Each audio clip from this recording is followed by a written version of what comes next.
Hai Sobat Hebat. Manakah pernyataan yang salah terkait dengan suatu ekosistem? Nah, coba kita cross check yang A dulu ya.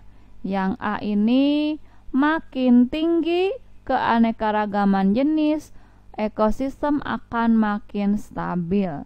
Nah, adanya kestabilan ekosistem tersebut berarti ini harus adanya harus selalu tersedianya antara komponen satu dengan komponen yang lainnya. Jadi kalau misalnya produsen itu menduduki yang paling bawah dan jumlahnya paling banyak, diikuti oleh konsumen 1, konsumen 2, dan konsumen 3. Jadi produsen kedudukannya paling bawah dan jumlahnya banyak. Terus adanya kehadiran konsumen 1 yang mengkonsumsi produsen tentunya, dan seterusnya ya, konsumen 2 dan konsumen 3. Nah, di sini kalau adanya keseimbangan berarti setiap komponen ini hadir ada dengan jumlahnya yang makin ke atas makin meruncing. Kalau kita membicarakan tentang yang namanya piramida ekologi ya, bisa berupa piramida makanan, piramida biomasa, piramida jumlah ya. Ini kita wakilkan piramida ekologi saja. Nah, jadi ini sangat-sangat betul sekali. Jadi apabila ada satu yang hilang, konsumen 2 atau 1 atau yang manapun, ini ya sudah adanya ketidakseimbangan atau terhentinya rantai makanan. Nomor ya ini yang B, ekosistem tersusun dari berbagai komunitas yang dibentuk oleh berbagai jenis organisme ya. Ekosistem benar. Yang namanya komunitas berarti ini kumpulan hubungan antara populasi ya. Jadi komunitas itu kumpulan dari berbagai spesies yang berbeda ya. Ini betul. Yang C, ekosistem tersusun dari berbagai individu sejenis yang menyusun berbagai komunitas. Ingat tadi komunitas itu berbeda jenis. Kalau sejenis itu populasi, dan ekosistem itu kan susunannya banyak komponen-komponennya, tidak hanya satu. Nah, ini jawabannya yang salah ya, udah jelas nih. Yang D, setiap jenis organisme memiliki relung. Relung itu status. Contohnya seperti misalnya produsen. Produsen itu rumput nih.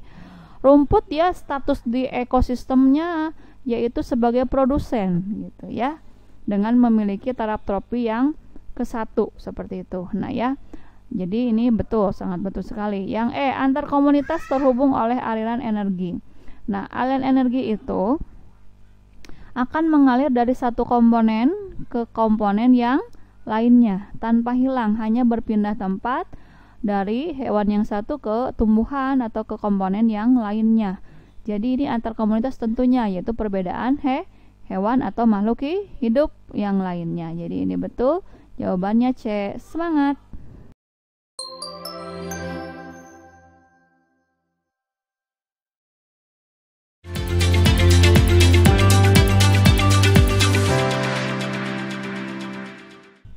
Salam sejahtera Sobat Hebat.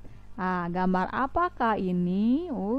Lucu ya, ada ungu-ungunya. Oh, ini dari kelucuannya ini ternyata dalamnya itu rumit ya.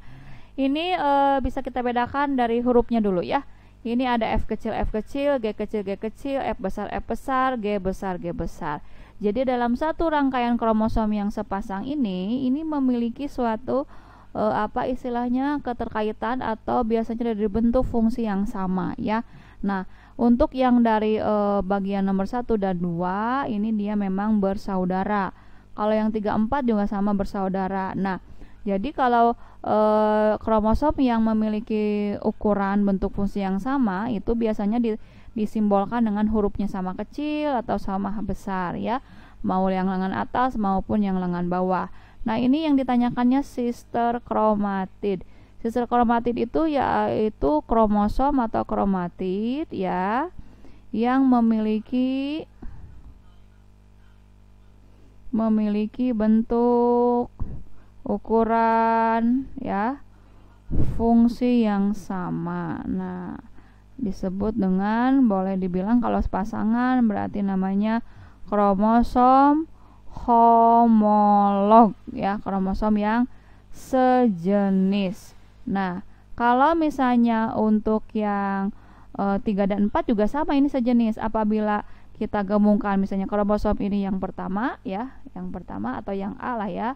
Ini kromosom yang B. Berarti kalau A saja atau B saja itu disebut dengan kromosom yang sejenis masing-masing ya. Apabila kalau A dan B ini berarti disebut kromosom non homolog. Non homolog itu berbeda bentuk, fungsi, ukuran dan bentuknya gitu ya, boleh bisa berbeda.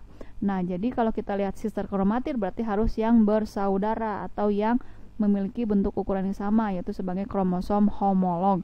Kalau kita cek yang A1 dan 3 ini kecil, ini gede, enggak. 2 dan 3 ini kecil, ini gede juga, enggak ya. Sama yang 2 dan 4, 2 dan 4 ini kecil, ini gede, enggak juga. 3 dan 4, 3 dan 4 sangat betul sekali. 1 dan 4 itu sama juga, kecil gede ya. Jadi jawabannya apa? Ayo, pasti yang D ya. Itu kan tidak sulit ya. Jadi tetap semangat belajarnya.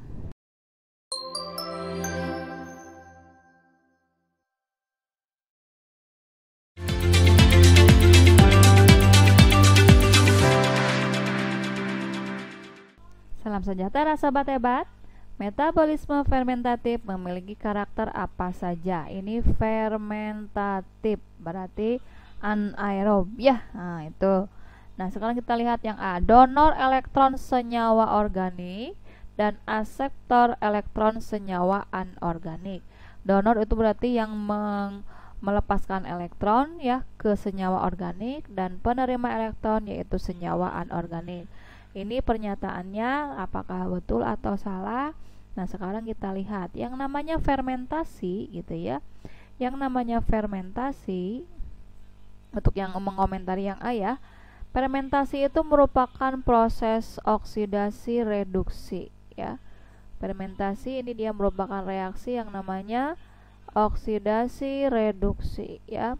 Nah, oksidasi reduksi ini berarti tentunya akan menghasilkan yang namanya energi atau ATP ya, kita sebut adenosin trifosfat. Nah, di mana yang sebagai donornya gitu ya, atau yang pemberi elektronnya, dan akseptor elektronnya itu penerima ya. Penerima elektronnya itu harus keduanya berupa senyawa organik. Kenapa? Karena memang itu secara khasnya.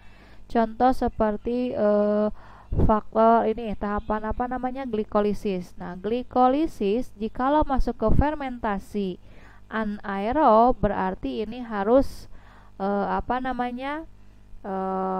mengalami perpindahan, yaitu kalau di tubuh kita ya masuknya ke otot misalnya ya, fermentasi asam laktat misalnya. Nah, ini bahan yang dipakainya apa kalau glikolisis? Pasti yaitu glukosa ya, yang akan masuk ke tahap selanjutnya. Jadi untuk yang A bukan anorganik tapi organik.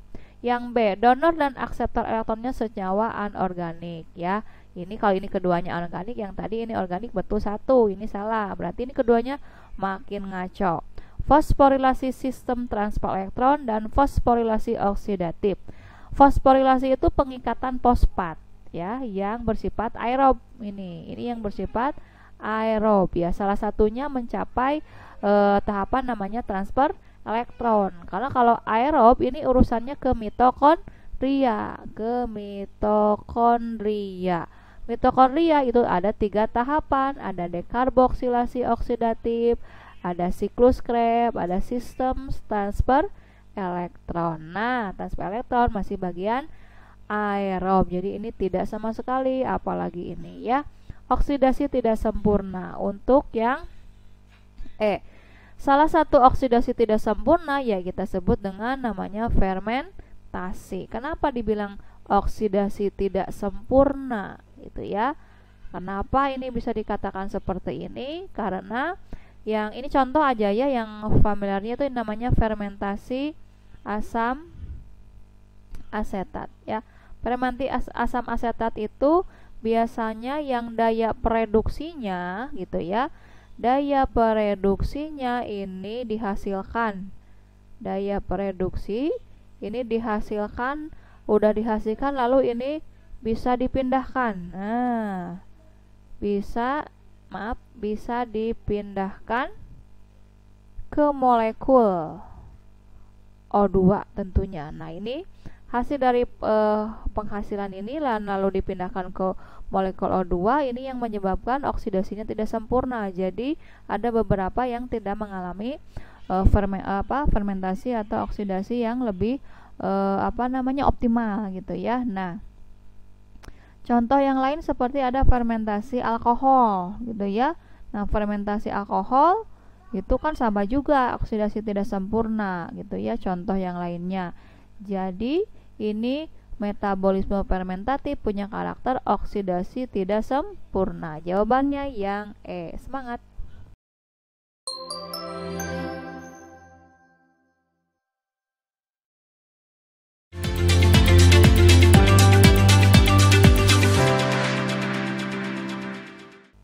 Halo Sobat Hebat, gimana kabarnya? Pasti baik-baik saja ya. Yuk kita bacain soalnya. Kemampuan ekolokasi pada mamalia terdapat pada hewan apa? Nah, ini akan kita artikan dulu apa yang dimaksud dengan ekolokasi. Jadi ekolokasi itu kemampuan untuk merespon lingkungan gitu ya terhadap hewan tersebut agar tidak saat terbang atau saat dia bergerak tidak melawan atau tidak tertubruk lah ya kasarnya. Nah, ekolokasi ini biasanya dihubungkan dengan alat sonar. Jadi alat sonar ini ada di bagian daerah mulut ya, daerah mulut atau daerah leher dari si hewan tersebut ya. Dia cara mekanisme untuk kemampuan ekolokasinya itu dia mendeteksi gelombang ya gitu. Jadi dengan cara ini dia mengeluarkan bunyi. Jadi bersuara gitu ya, bersuara, mengeluarkan bunyi atau mengeluarkan gelombang bunyi ya, mengeluarkan gelombang bunyi. Nah, lalu nanti setelah itu dia akan mendengarkan ya, mendengarkan pantulan ya. Jadi tidak ke mata, tidak dilihat, mendengarkan pantulan yang bunyi dikeluarkan oleh hewan tersebut sehingga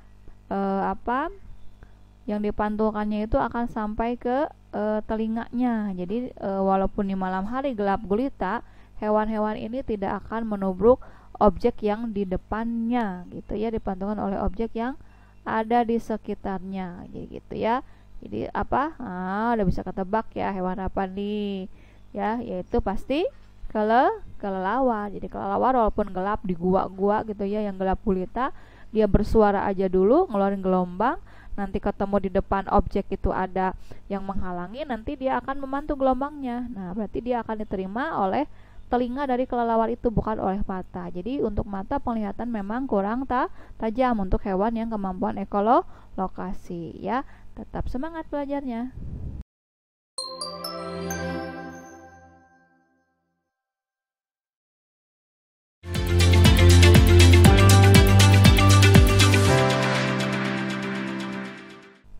Hai Sobat Hebat, sel prokariotik dan sel eukariotik memiliki kesamaan dalam beberapa bagian proses transkripsi.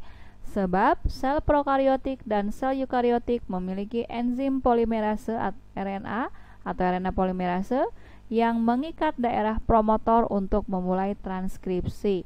Nah, walaupun banyak sekali perbedaan antara sel yang sederhana dengan sel yang lebih berkembang, tetap mereka memiliki persamaan. Kenapa? Karena eukariotik itu merupakan turunan dari sel prokariotik. Pasti mereka memiliki satu runtutan yang sama kalau kita lihat dari secara evolusinya ya. Nah, ini apakah betul proses transkripsinya ada yang memiliki persamaan gitu ya. Nah, kalau kita membicarakan proses transkripsi, berarti ini membicarakan tentang sintesis protein ya. Sintesis protein ini terbagi menjadi dua tahapan. Yang pertama tahapan yaitu pencetakan, yaitu namanya transkrip ya. Nah, siapa yang mencetak, siapa yang dicetak, ini harus kita pahami dengan baik. Nah, sebelumnya ini tempatnya ada di nukleus. Yang mencetak yaitu namanya DNA template. Jadi DNA itu khusus yang mencetak ya. Ini DNA template akan menghasilkan hasil cetakannya yaitu berupa RNA duta atau RNA messengers ya. Nah, ini kesini dulu sebentar ya. Nah, untuk setelah transkripsi tahap terakhir yaitu namanya translasi, yaitu proses penterjemahan. Nah, penterjemahan di sini yang diterjemahkannya siapa dan oleh siapa juga. Ya, inti yang menerjemahkannya namanya RNA transfer. Dia menerjemahkan yaitu RNA kode dari RNA duta ya menjadi yang namanya asam amino. Secara singkatnya seperti itu. Coba kita telah lagi balik ke transkripsi. DNA kita itu dia berbentuk berpilin ya, helix. Jumlahnya ada 2 rantai. Jikalau dia mengalami transkripsi, berarti ada bagian, ada fragmen, ada potongan DNA yang mengalami pencetakan. Jadi ini nggak semuanya mau mencetak, jadi hanya sebagian ya. Misalnya bagian tengahnya aja nih yang akan mencetak. Berarti ini aja yang terbuka. Jadi untuk yang ujung-ujungnya itu dia tetap melilit berpilin. Nah, tengahnya aja nih misalnya yang terbuka gitu ya. Nah, setelah terbuka ini berarti ada proses yang memulai. Yang memulainya siapa? Itu kan ada kodenya. Yang proses ini kita ini dulu ya. Ini yang membukakannya itu yaitu enzim namanya RNA polimerase. Kenapa RNA? Karena ini akan membuat ya sejenis namanya RNA duta gitu ya, walaupun bahannya dari DNA.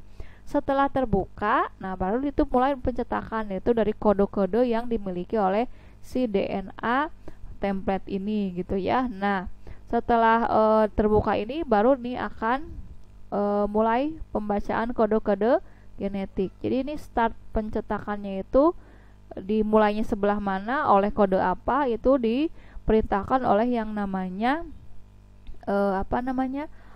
daerah promotor gitu ya, daerah promotor. Nah, tentunya ini diawali dengan yang namanya RNA polimerase membuat kode sebelah mananya nih. Nah, itu dilakukan oleh RNA polimerase ya. Untuk secara singkatnya seperti itu untuk transkripsi. Nah, jadi ini yang atas bagaimana?